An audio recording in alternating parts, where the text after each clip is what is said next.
Hey friends, how's it going? Welcome back to the Polish Potager. I am Stephanie and I'm gardening in mid-Michigan in zone 6A. Not that I'm quite outside yet. We're still in the basement greenhouse and I am giving my plants this week's dose of Neptune's Harvest liquid fertilizer. I did put a video up the other day, maybe about a week ago, maybe a week and a half. Ooh, this smells funny. About how I fertilize my plants, but pretty much once a week. I add a capful, about that much.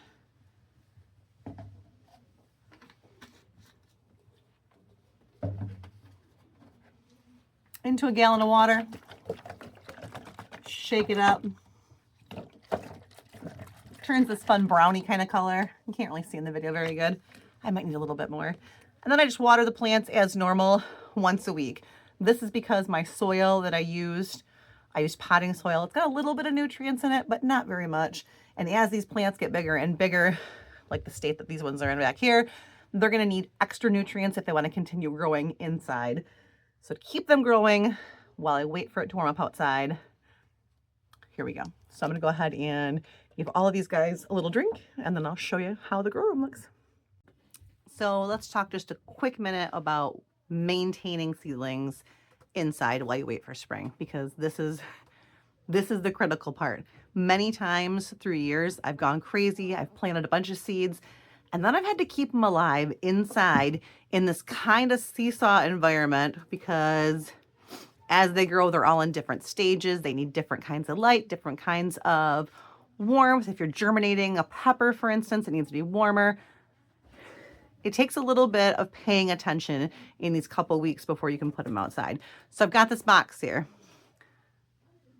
that has the onions and the ranunculus in it. Those are the things I've started hardening off outside.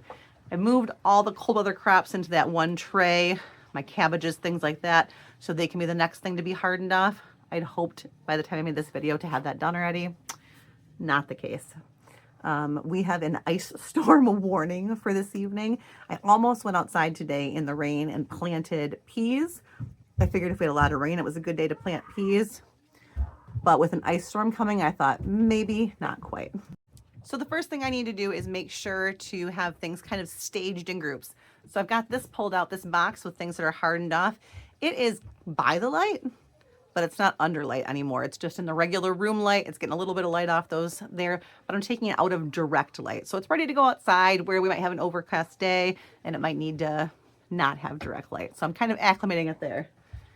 Did you see that cat? There's one there. There's one right here on a counter. There's one there under a table. And a dog just came and sat at my feet.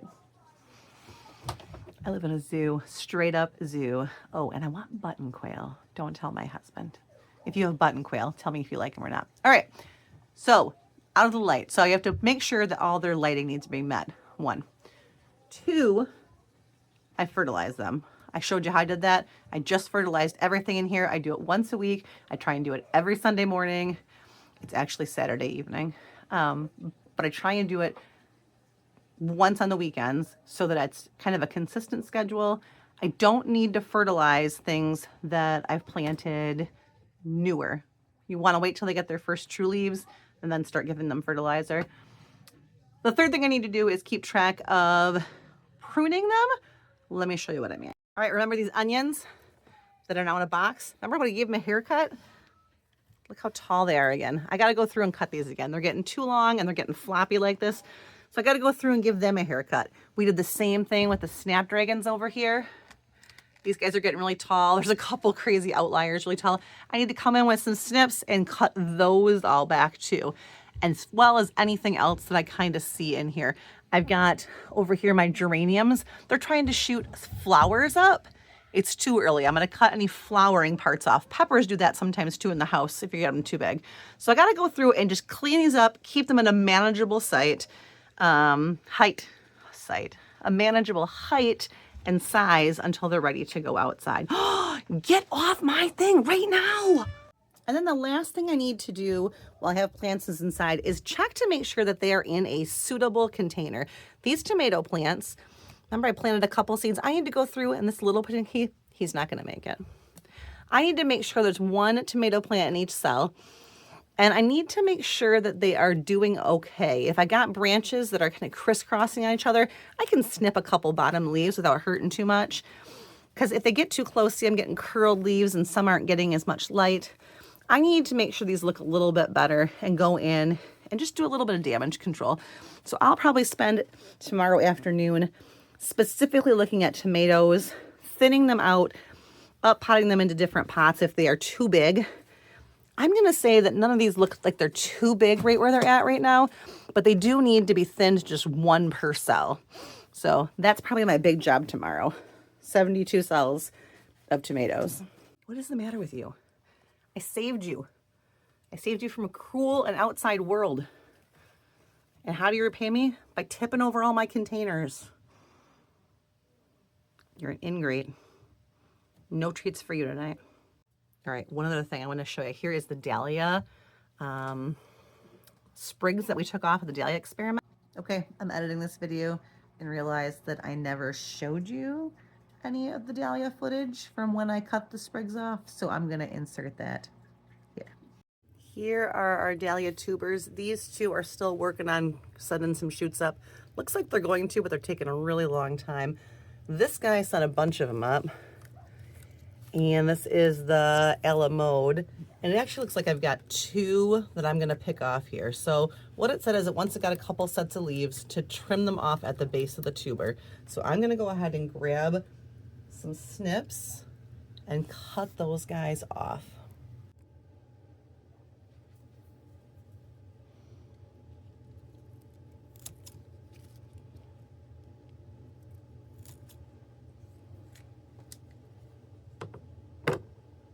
Now that I've got them cut off, I need to go ahead and find a place to keep them in water so their roots can grow. So I actually have one of these little doohickeys. I found this on Amazon. You can find them all over the place, where you could just stick them in a mason jar.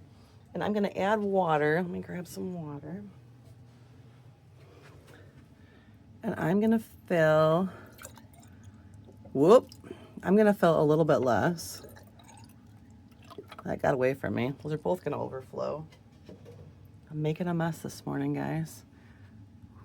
Listen, that looks really cool. The scientist in me really likes that. All right, I'm going to strip off those Dahlia stems and stick them in here underneath this light. So this one splits right here in the middle. I'm going to pull these leaves right here off. I don't know if I should leave this like this or switch it down to one. I'm going to leave it for two for now and see what happens. Right here, the same thing. I've got a split right here. I'm going to take this leaf off, this leaf off, this one off, and this one off. And I'm going to leave just this top, just like so. And then these are just going to live in here. I'm going to put this guy over here.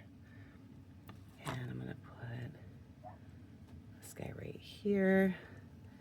They're going to live in here. I'm going to make sure this water is always touching the bottom of the stems. And they should start to grow roots down here. So I will have a true copy of a Dahlia a la mode. Let's see how it goes. But I don't know if I can show you, but can you see in the water there, it's starting to sprout little rooty roots. That's going to eventually sprout bigger roots, and then I'm going to be able to put it into soil. Now, let me show you the one problem I'm having with these dahlias. Those sprouts that I picked came off this one. Now, this one is sending out lots more shoots, but there's so many all the way around. And some people have told me this could be a common bacterial problem with dahlias, and it can infect your soil. So to mitigate this, because I'm unwilling to throw this away since it's one that's going just the best, I am still going to grow these, but I'm going to grow them in a pot so that if they do have any kind of bacterial infection, it will not spread anywhere besides the pot that it's in. So I'll enjoy them and they'll be beautiful. And until I get a real answer, they're just going to live in a pot. If you know anything about bacterial crap in dahlia tubers, let me know.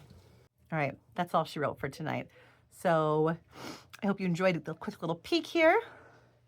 Hopefully everyone in my household is done being sick. Sports are going to wind down. Volleyball's over. Baseball kicks up, but I got about a couple weeks before it gets real crazy. And hopefully by then I'll have a majority of this at least potted up and just waiting on good temps to go outside, because once baseball season hits, it's going to be a little bit rougher. But for now, have a great evening, and I will talk to you soon.